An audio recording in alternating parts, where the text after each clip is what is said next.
Hello, મારું નામ છે ધ્રુવી અને આ દિવસ હતો 10 મે એટલે કે મધર્સ ડેનો. અને મધર્સ ડેના દિવસે હું મારા મમ્મી સાથે જઈ રહી હતી રાજકોટ. શા માટે? એક સરસ મજાનું નાટક જોવા માટે જેનું નામ છે મેરે કૃષ્ણ. તો અરાઉન્ડ 1 વાગે હું પહોંચી ગઈ હતી હેમુ ગઢવી હોલ રાજકોટમાં અને ધીમે ધીમે બધા લોકો આવવાની શરૂઆત થઈ રહી હતી અને પછી હું પહોંચી એ સરસ મજાના હોલમાં જ્યાં આ નાટક ભજવવાનું હતું. અને મારા મમ્મીને કૃષ્ણ સાથે અનેરો પ્રેમ છે એટલે જ હું એને આ નાટક બતાવવા લઈ આવી હતી. અને પછી સૌરભ રાજ્યની એન્ટ્રી થાય છે.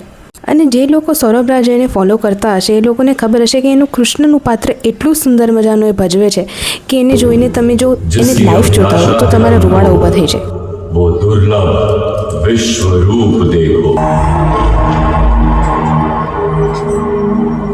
श्री कृष्ण की भूमिका में आदरणीय श्री सौरभ राज्य.